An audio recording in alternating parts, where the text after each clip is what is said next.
Libby. And I'm Charlotte. And we are here in Romania's Cramele Recas trying some wines, and we have upped our game because here we have 3 beautiful wines to try, all rosés, and we have been presented with this enormous platter of cheese and meat and chocolate and nuts. It's delicious. This is my favourite way to have wine. Absolutely. And rosé wine, it's not just a posy wine. We know that. It's a gastronomic wine too. So I'm so pleased we're going to be having it with this lovely platter of cheese and wine, as you say, in front of us. So I better get pouring. Please do. We've got 3 rosés. So our first one is the Solara. It's an organic rosé and it's made from Merlot. So let me get that in the glass. Thanks, Libby. So what I love about this is the label, which hopefully we can show. I mean, it looks like a piece of artwork. I mean, I think that wine and art go together very well, and I think that people are often drawn to wine labels. I mean, obviously it's what's in the bottle that counts, but people do buy with their eye, and this label is just so beautifully done. I would hang that on my wall. It is. It's a piece of art that I too would have on my wall. It's sort of like a David Hockney jumping into the pool style. Yes. Yeah, it's incredibly stylish. And this wine, we're going to try it shortly. This is one that I know is just available in restaurants in the UK. And who wouldn't want to order this on a nice spring-like or summer's-like day? It looks so gorgeous. It's playing into that whole rosé by the poolside, summertime. It's a very sort of a lifestyle feel to it, isn't it? And I think rosé is often about good times, fun times, having it with friends. And food. And food, so cheers. Cheers. It's very fruity on the nose. I think lovely, invitingly fruity. Tons of red berries there. Strawberries, raspberries, everything you kind of expect from a beautiful light rosé like this. But a bit of something sort of sherbety coming through as well, that I think gives it that lift. Yeah, keeps it feeling almost quite like fresh. a spritz on the tongue. Almost that kind of.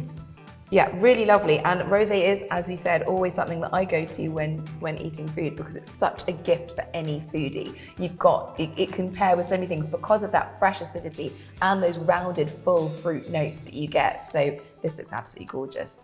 Let's get the next one open and we can do a little bit of a compare and contrast. So the Babele is a blend of 5 different grapes. We've got Merlot in there, we've got some Fatasca Negra, which is one of Romania's indigenous red grapes. We've also got some Syrah in there, 2 other grapes, Pinot Noir and Cabernet Sauvignon as well. So a little bit of each. And for anyone who doesn't know how rosé is made, it's always made from, in most cases, we've got a little exception in the end, it's always made from red grapes. It gets its colour from the skins, but they have to be very careful when they make a rosé wine from red grapes. They keep the juice in contact with the skins for a little bit of time to extract some of that lovely colour, but none of the tannins. So we get these light, fresh, fruity, elegant, floral styles of rosé wines, without, that tannin texture that you get from a red. I'm sort of double parking the nose now. They smell so different. It's really amazing. This one, you can really tell that's a blend of so many grapes because there's so much going on this. I mean, this is absolutely beautiful. It's straight away those fresh red fruits and zest, but here we've got a little bit of that white pepper coming through. Yes. Also a few floral notes. Yeah, it's got a little bit more of a sort of savoury character to it. Yeah, which would make, I think, even better with food actually because of that savouriness that's coming through. Hang on, I need to drink it. I think we need to try it with some cheese. So we've got a beautiful selection here: Manchego, Emmental, some pecorino, some brie, some blue cheese. I'm going to go for some bloom. This is my favourite style of cheese actually, so I'm going to take a bite. But on the palate, a lot of fruit coming through, and I think that's what's really nice because you've got this nose that's quite restrained almost in a way, but then a lot of this fruit coming through. And the zest of that, of the punchy vibrancy of this wine is actually cutting beautifully through the creaminess of this cheese. So that's a lovely pairing. I just nailed that cheese pick. Well done. Thank you. I think you should choose one too. Yeah, I will in a moment. I'm just going to show and pour our third wine, the Sanziana, which is slightly different to the other 2.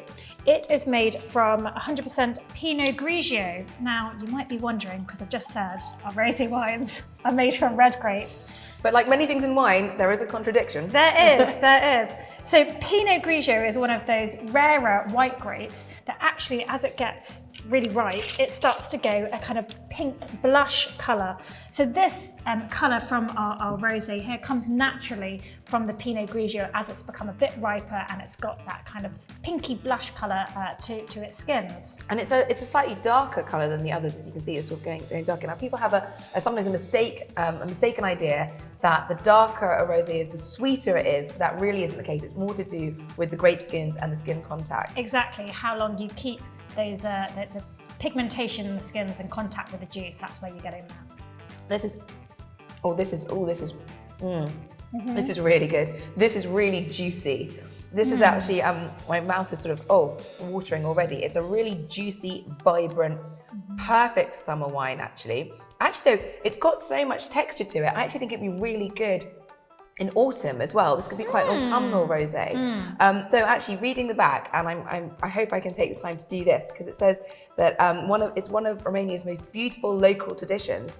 The Sanziana festival celebrates life and abundance in honor of the goddess Diana. On Midsummer's Day, local girls dressed in white would roam the meadows and vineyards gathering wildflowers. And I think that is so lovely. Beautiful. I love that image as you're enjoying this lovely wine. It is like midsummer in a glass. Oh, that is How really nice is lovely, that? isn't it? Yeah. I think with all of these wines, talking about food and things that they kind of go with, I think a lot of Mediterranean flavours work really well with rosés.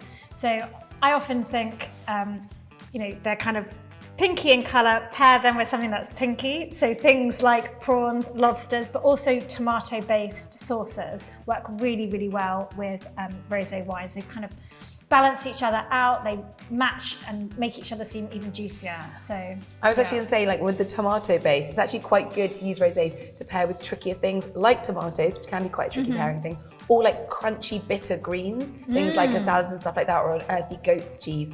Rosé works really, really well. Which is your top cheese pick? Don't leave me cheese hanging. Okay, I'm going to go for this Manchego. Excellent choice. If it is Manchego. Give it a go. Go. I mean, all of these are absolutely gorgeous. And I think, would you say these two are restaurants? Yes. And this one is Laithwaite's?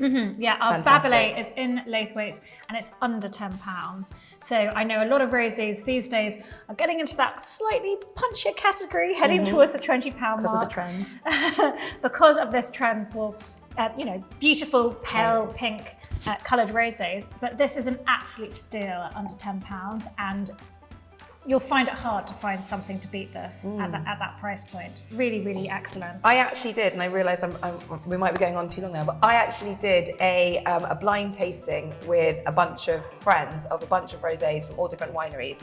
And this one came out on top by miles against various other countries. I think we tried Spain and France and Croatia and stuff, but this was the undisputed winner of a blind tasting. So fantastic wine there from Laithwaite's. Anyway, cheers. Cheers to Romanian rosé. Romanian rosé.